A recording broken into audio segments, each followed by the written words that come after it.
I'm not one of those people at this point. It's like, oh, we're just getting started. No, I feel like if we didn't do anything else, we've already made history. Prior to the Fearless Fund existing, the average fundraise for a Black woman was $30,000. And we came on the scene cutting seven-figure checks.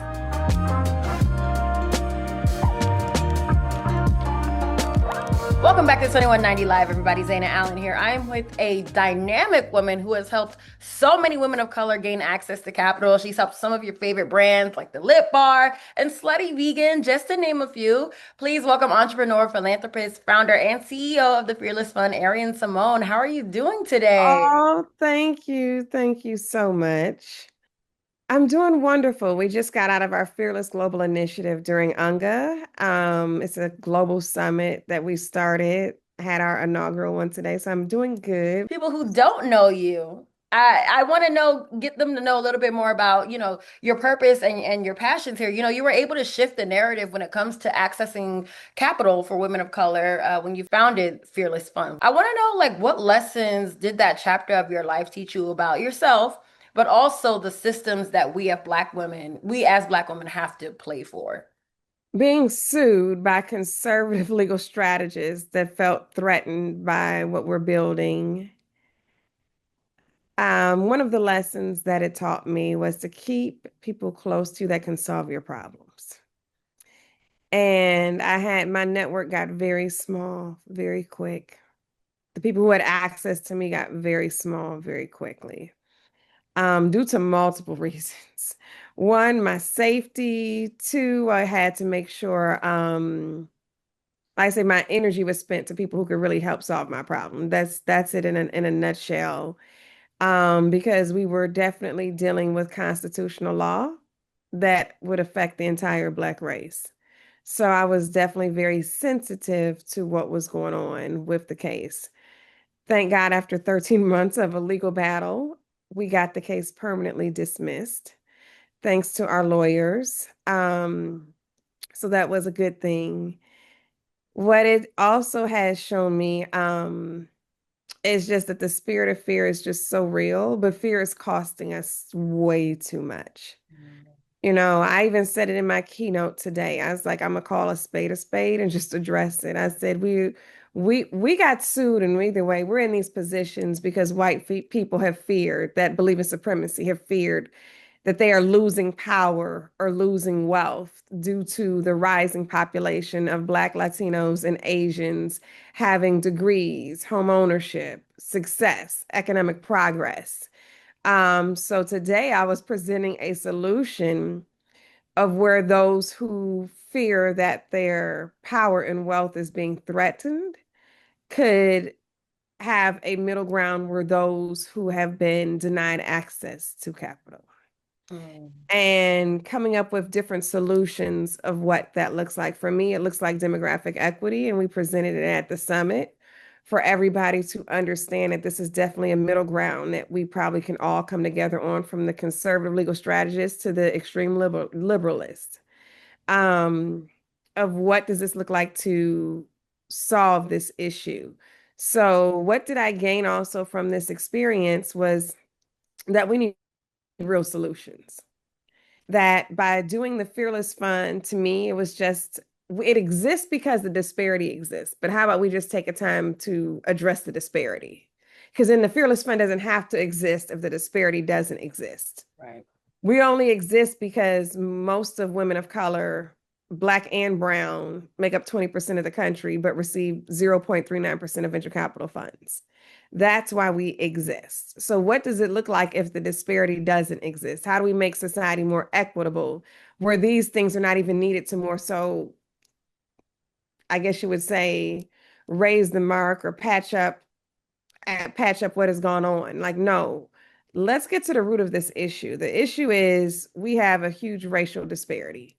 And why does this racial disparity exist? And how can we solve this in a way where everybody can agree and not feel threatened, and a way where everybody can also agree and then have an equitable access to what they have been denied?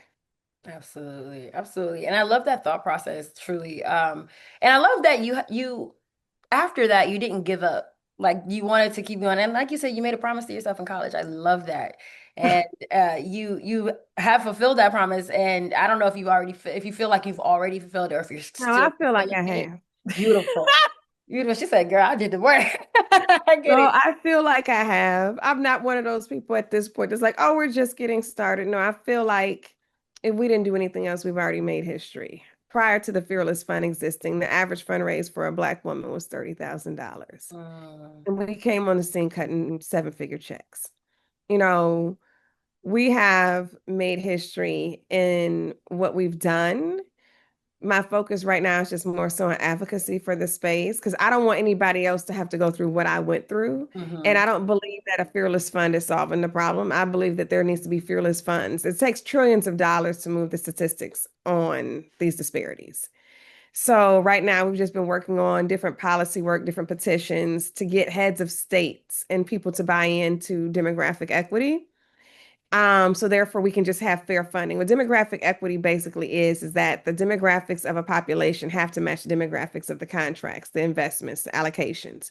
So if a city is 80% white, fund is going to be 80% white. It's just that simple. If a city is 80% black, fund is going to be 80% black.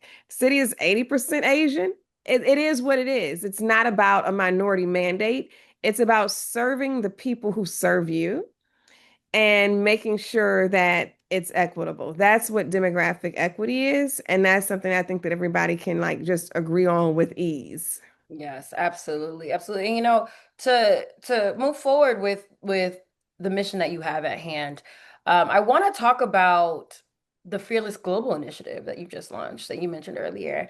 First of all, congratulations. I'm excited to see what this next chapter holds for you. But I want to know, how did you decide to make that shift from the Fearless Fund to the Fearless Global Initiative?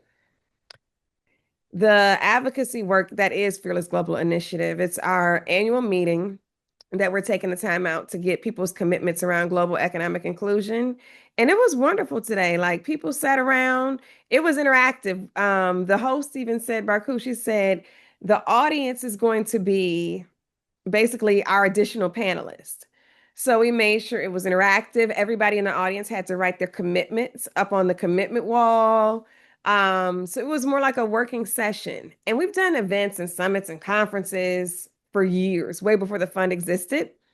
And I was like, how can we really make this a convening of action? And I had the opportunity to keynote for the Clintons one time. And I was like, what they did with their event, I said, I want to do that. I said, because they got people making commitments, they got people starting partnerships and pledges, and they're recording them and keeping progress of that. I'm like, we have a lot of powerful people that convene with us. I was like, we need to figure that out. Everything that you've just said, it's so inspirational, so powerful. And I think that a lot of women can take away just overall your drive, right? And the determination you have to make a difference in this world. I want to take a quick step back to something that you said. You mentioned that along the lines that like you basically have had to go through this lawsuit to realize that if other funds happen that will help marginalized communities, that this may happen to them as Oh, well. yeah. So it's more like, I guess in a sense, you not only created and became like one of the biggest faces when it comes to giving capital to underserved communities, but also you're taking that example and leading and paving the way, even when it comes to like the lawsuit and having to deal with all of that. And I want to know, when you were in that moment, did you realize then that I'm taking this L, if you will? I'm taking this L now so that other people don't have to take this L? Did you realize that? Um, Before we got sued, I said to myself, I was like, now they let me in, but I don't know who else coming in. Like that's how I started to feel. Because when we got sued, we were in diligence of like nine figures of dollars. And I was like, I don't know if the next me or the next Black girl is gonna have it this way coming through these ranks. Because it is brutal. And it took a lot to build what we built. And I said, I don't know if they're gonna give her what I received. I said, so I need to make this easier for the person coming after me. Mhm. So that was my mindset on the advocacy work, like I said, before we got sued. Getting sued, of course, I was going to stand up for what I believe. That's just what that is. I was raised that way. I was raised around civil rights leaders. I was raised around Rosa Parks and Betty Shabazz and Coretta Scott King and Juanita Abernathy, powerful women of the movement. And I didn't, I mean, I wouldn't have flinched. I wasn't taught any other way. My parents were very big on, us being proud as Black people and standing up for what we believe in our rights. And it was just natural. That was the natural thing for me to do. I was holding petitions as a kid. I was fundraising as a kid. So this was just, it was natural for me to stand up for us. And then I knew what was at stake. It was constitutional law that was going to affect the entire Black race. I knew what was at stake. And I would have felt worse not standing up. Mhm. It was by God's grace that we were actually resourced enough to fight against. Most people, if they came under attack like that, they may not have been able to get the community behind them to garner that type of help, to even have the attorneys there to be able to fight back. So I was grateful for that. But was I aware that of what was at risk? Yes. Had we lost that case, like went to trial and lost that case, we would have established bad case law. It would have been illegal Mm. because they were trying to claim we were in violation of the Civil Rights Act of 1866, Section 1981, which is basically saying that Black people are allowed to enter into contracts the same as whites. We would have established horrible case law had we went to trial and lost that case. It would have definitely said that nobody was allowed to fund marginalized communities. Nobody's allowed to have any type of funds towards minorities and Black people and brown people and women. And I just couldn't bear that. Yeah. I couldn't bear that. Yeah, Eric, honestly. It's I was gonna say because of you we can. That's it's kind of like Oh, that type of situation. And it's I mean, I don't goodness. know, again, I don't know if you've ever thought that before, but it really is like you said, it's such a big thing. If you did lose, it would have just been worse for the people that are coming up. So it really is because of you we can. And it's I didn't even think about it myself that way, that had it gone south or had it not gone the way that it went, who knows what the future would have held for giving capital and having just economic equity across Black people, underserved Dana, I communities. am concerned because we were the inaugural defendants of these anti-DEI cases. Like we were the top of the anti-DEI war. I am concerned because after we got sued, so many other people have gotten sued. Mm, Luckily, nothing has got to a SCOTUS ruling because they were trying to take our case all the way to the Supreme Court. Nothing has gotten to a SCOTUS ruling because that's when affirmative action ended for the colleges. The June right before we got sued. It was like June 30th or 29th. It was the end of the month. And literally 4 weeks later, boom, our lawsuit hit. So there's no SCOTUS ruling now, but there are so many attempts to still try to get it that I don't know. Everybody needs to be very aware right now. This country is at a huge inflection point. if we ever get to that point, do you see yourself for any other organization? Do you see yourself helping, like wanting to step in and help since you've gone through it? We have been deprived of so much as citizens, as taxpaying citizens in a country that built an economy off of us, that it's just beyond insulting that this would even be viewed as a lawsuit, you Uh, know? So, yeah, so that's why we're pushing hard on the policy and that we need some new laws in place to protect the right to fund marginalized communities. You've been called a fearless visionary, a cultural leader. You have all these acknowledgments, these recognizations. But I want to know, when you strip away all the titles, all the success, what drives Arian Simone at her core? Service. I love being of service to people. I am like a people person. Even like at the end of the event, I was the last to leave. I spoke to everybody, hugged everybody. I'm a people person at my core. And amongst any of the titles, that's actually what's underneath it. I'm a queen in Cote d'Ivoire.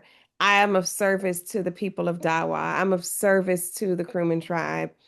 I'm board director at Steve Madden, but I'm of service to our shareholders. I'm of service to our consumers. And I love everything that I do. But it's truly that, just being of service and just doing your part, whatever your God-given gifts are, just doing your part to help make the world a better place. When you take away all the titles, if there were no titles that exist, I am truly a person that's of service. Absolutely. I love to hear it. Arian, thank you so much for your time. I love this conversation. Congratulations once again. I cannot wait to see what these next few chapters are because I know that your book is nowhere close to being closed. And We got a book coming out next year, Zaina. yeah. Well, thank you so much, girl. And I'm so excited to see what happens in the future. Oh, thank you. Thank you for just having me on and just having this time with me.